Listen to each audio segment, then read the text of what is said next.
So currently the most viewed video on my channel is, or at least my blade discussion channel, is the review of the Royal Kukri Machete by Cold Steel.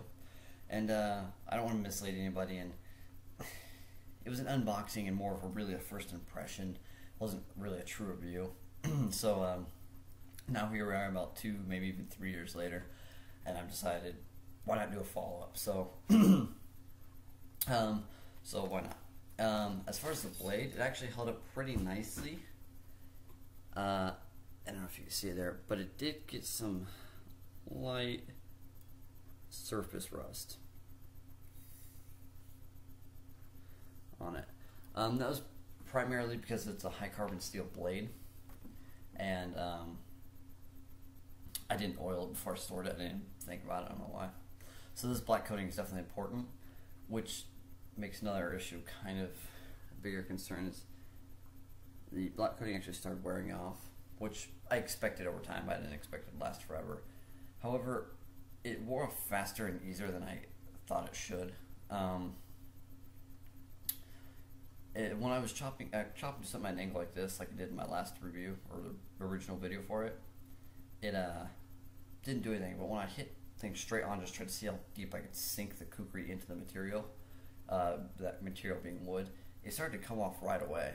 And I very well could see over prolonged use of doing something like that, it wearing off even more, which would just mean you have to oil it more.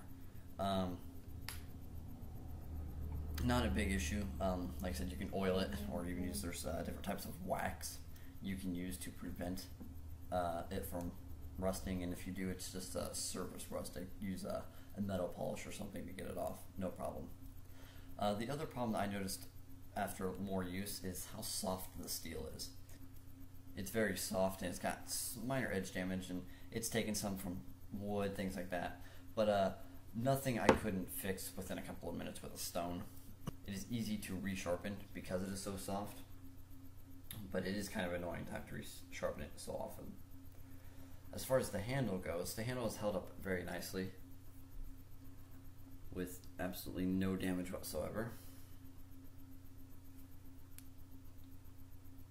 which I was kind of surprised, because as you can see, there's no pins or anything holding it, so it appears to only be epoxied on. And so I kind of expected after more use and hard use for it to break and fall apart, but it didn't, which I was kind of surprised about. The only problems I see with the handle is that it's very hard, so it doesn't absorb any shock at all, and it all goes transferred right to your hand. There's a technique I use to help with that, where instead of just striking the target, as I strike the target, I kind of let go of it partway and let it finish falling right before I hit the target into the target, and then grab it again, pull it out, swing down, kind of let it drop. They keep a lot of the shock from going into my hand, and this can be prevented further by wearing gloves.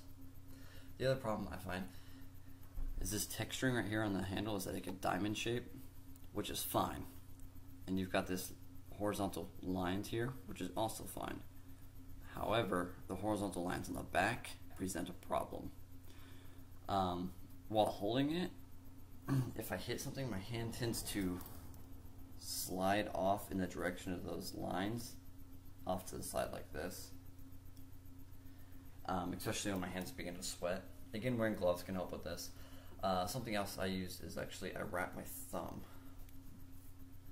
over the top of the handle there, and that is a perfect shape for that. This does a couple things. One, it helps me hold on the blade a little bit better, so that kind of counteracts the problem of that texturing on the back. But also, since I'm choked up higher, I get more control of my cuts. If I'm not needing power, I'm wanting control, it works very well. If I'm wanting power, I can hold it in the standard way, or I can even choke way down if I want lots of power. And it is a very ergonomic handle. I like the way it's shaped. It fits the hand nicely. I can tell where my edge is with it. I like the handle very much, except for those 2 minor problems. All of these problems being said, I think they're all more than excusable at the price range. Moving on to the sheath, it held up relatively well, and I thought it would, because it's got like the plastic here. It's got a little bit of a stiffer inside. However, the threading wore out, and the bottom liner there began to come off. And this is because when the blade is in it,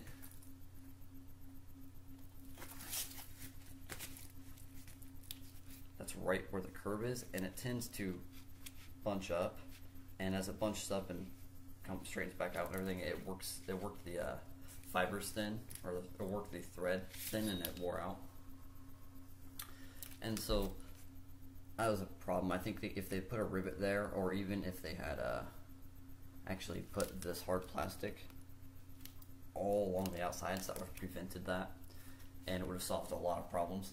The other problem I actually mentioned in my other video, and that was it all has the belt loop, and while that will hold it to your belt, it's not effective for actually carrying it, because with this long of a blade, it sits right in it and slap across your thigh, and that'd be unpleasant, annoying, and it'd potentially hit you in the knees and affect your walking and everything. They actually really need to have a loop or something running like this, so that you can run another belt or something through it to strap it to your thigh.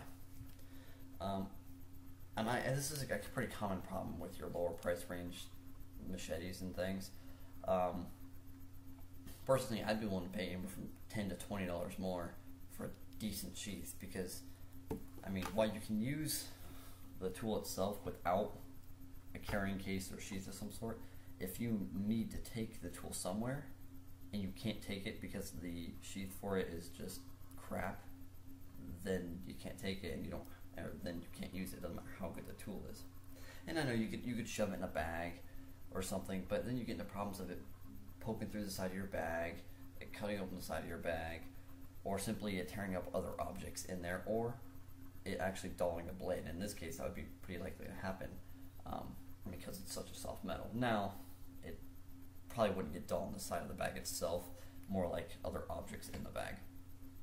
So having an important carrying sheath is extremely important, and I find a lot of companies tend to save some money there, and I wish they would put a little more money into it. And even if they brought that extra cost over here to the consumer, I would be fine with that, just so I have a decent sheath I know I can rely on. This is by far not the worst I have seen, but it could be a lot better. So would I recommend it? Well, that depends. If you are someone who just wants a kukri to have a kukri, or for minor usage, such as you go camping once in a while and you just want something that's kind of a multi-purpose tool, yeah, I think it's fine. Especially if you're new to hand sharpening and you want to get some practice, the soft blade will require you to resharpen it often. You'll even get some practice at repairing a damaged edge, and it won't be too hard because it's soft metal. However, if you are someone who goes camping like every weekend, you want sort of a multi-purpose tool just for when you're out and about, and you don't want to carry an axe and a knife, you want to carry something in between, I would look for something in the higher price range, a little bit better edge retention, a little bit more comfortable handle. That's the update and my thoughts currently on the Old Steel Royal Kukri Machete. Thanks for watching.